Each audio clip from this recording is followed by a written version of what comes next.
going to look like Marina Mabrey has broken her silence finally about shoving Caitlin Clark. I feel like you're trying to cut ass because now they're talking about investigations and now you're terrified.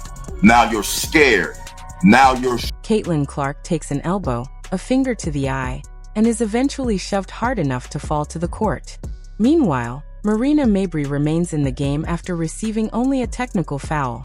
Later that same day, the league quietly reclassifies the infraction as a flagrant 2. Now Mabrey has begun speaking out, and the timing is raising eyebrows, especially as conversations intensify following a recent Wall Street Journal article questioning whether Clark is being treated unfairly around the league. This situation may be about more than just one rough sequence on the court. Now, after this, you guys, of course, the referees are going to review the play because that's a lot of contact going on right there. That's a lot of unnecessary contact. That's a lot of non-basketball contact happening during this play, right? So the 3 referees that I like to say, they got them straight out of Sephora because I don't think these referees have ever refereed a professional basketball game in their life. They took these referees, they were at the monitor, they looked at it for, I'm not even exaggerating, you guys, like 15 minutes. 15 minutes they are watching this play. Focused on the shove. That was the moment that went viral. But the dirty play involving Clark, and what led up to it, actually began several minutes earlier in the June 17th matchup. During a scramble for the ball, Jacy Sheldon's hand swept across Caitlin Clark's face. Clark wasn't out of position or doing anything reckless. She was competing for possession exactly where you would expect her to be when Sheldon's fingers made contact with her eye. Came in the third quarter after Fever guard Caitlin Clark was poked in the eye by Sun guard Jacy Sheldon while Sheldon was playing defense. This led to a brief scuffle between Clark and Sheldon. Actually, it led to Jacy just kept running up on. I watched the video again. I was like, why is she doing that? Clark is obviously trying to get some space away from her, and she made it worse, which prompted Connecticut veteran Marina Mabrey to come up and shove Clark to the ground. Is that what we're calling it? Because it wasn't a shove. It was, I'm going to drive my entire body into your... The initial reaction from the crowd wasn't outrage. It was that tense mix of gasps and low groans you hear when something looks potentially serious. Officials were right on the play, and crew chief Ashley Goss later explained their split-second judgment before the sequence was fully reviewed. When the replay was checked, Jacy Sheldon's foul was ultimately upgraded to a flagrant, but that decision came after the fact. In the moment, the game continued, sending a clear signal that the infraction wasn't considered severe enough to stop play immediately. Even as courtside fans leaned in, bracing for the impact. Quarter we go. They're trailing by 10. Keep an eye on her and Jacy Sheldon. Clark trying to back her down. Clark is okay. Sheldon, that was Clark, hitting her in the face. Clark is upset about that. Then everybody's upset about that. Marina Mabrey comes in.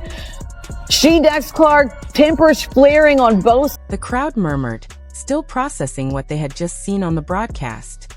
Frame by frame, the sequence told the story. Caitlin Clark's head jerked slightly from the impact. She stepped back, then straightened up. There were no theatrics. No rolling on the floor, no exaggerated reaction, just the calm, focused stare she wears when she's resetting. That composure is part of her appeal. She let the referees handle the situation, or at least trusted that they would. The issue, however, arose in what happened next. And then Marina Mabrey comes out of nowhere and chucks her to the floor. Now let's watch this in slow motion. Here, Jacy Sheldon is guarding Caitlin, swipes her in the face. There's one. Going for the ball, swipes her in the eyeball.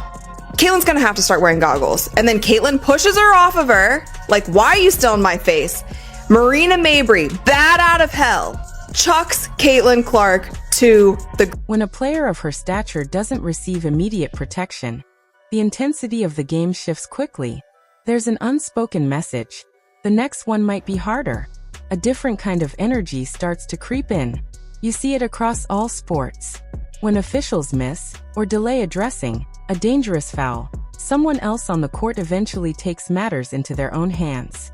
By the time Jacy Sheldon's Flagrant 1 was officially recorded, the real impact wasn't reflected on the scoreboard. It showed up in the way both benches seemed to recognize that the usual physical limits might be more flexible than expected. The Indiana Fever kept glancing toward the officials after each whistle, and every possession carried an extra edge. Fan reactions quickly spilled onto social media, amplifying the moment. That eye poke lingered in everyone's mind, making it feel as though the next major collision was inevitable. Another look as we try to figure out what exactly went down. So you see her get hit in the face. Jacy Sheldon doesn't like that, and everybody on the team doesn't like it. Marina, trying to have her teammates back, pushes her down. You see a little bit of drama all the way around. Tina, Charles, Clark, and Mabrey, they received technical foul. And that's exactly how it unfolded.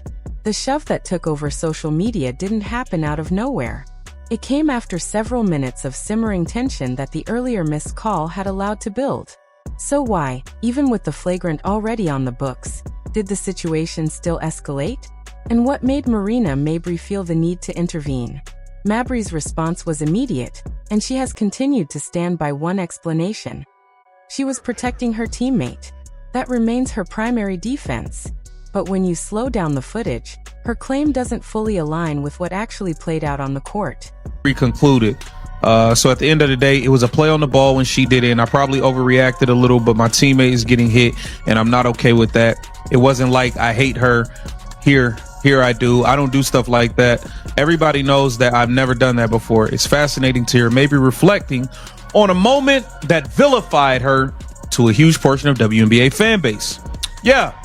Marina Mabrey, that was dirty. Let's just be clear here. That was dirty. You know it was dirty. You know what you did was dirty, Marina. After the eye poke, Caitlin Clark gave Jacy Sheldon a quick shove during a dead ball. More of a frustrated knock it off than anything intended to cause real harm.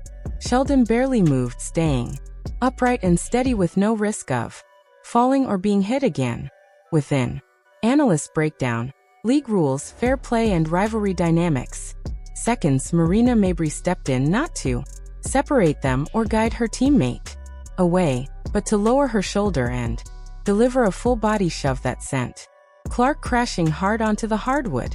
This not only incited several technical fouls, but it prompted Fever enforcer Sophie Cunningham to essentially start a brawl by grabbing and throwing Sheldon down to the ground 1 quarter later. Mabrey gets honest. 2 days after the shove, heard around the women's basketball world, Mabrey was heard saying, quote, "Damned if I do, damned if I don't," when addressing a commentator on the Instagram live stream who called her out for shoving. This contact didn't occur during a live possession or a battle for a loose ball. It happened after the initial scuffle, in that brief window when cooler heads typically prevail. That context is crucial because it frames the shove less as a reflexive act of defense and more as a deliberate decision to escalate the situation. Caitlin Clark wasn't flopping. She paused, blinked a few times, got back to her feet, and continued playing. She didn't retaliate, and she didn't dramatize the moment. After the eye poke, Clark was shoved hard to the floor by Marina Mabrey, a hit far more forceful than Clark's brief push on Jacy Sheldon. The incident occurred during a dead ball moment, not active gameplay, which made Mabrey's action feel intentional rather than instinctive. Fans and officials immediately recognized the imbalance, yet the initial in-game response was limited to technical fouls. The flagrant upgrade came later. That delayed enforcement only added to the tension, leading to further fouls and eventual ejections, including Sophie Cunningham's retaliatory flagrant 2. Mabrey later said she overreacted and was trying to protect her teammate. However, slow-motion footage suggests the contact was deliberate. The sequence quickly sparked a broader debate about league protection for Clark and raised concerns about inconsistent officiating. Despite the chaos, Clark and the Indiana Fever remained composed and ultimately secured the win, a result that, in many ways, spoke louder than the controversy itself.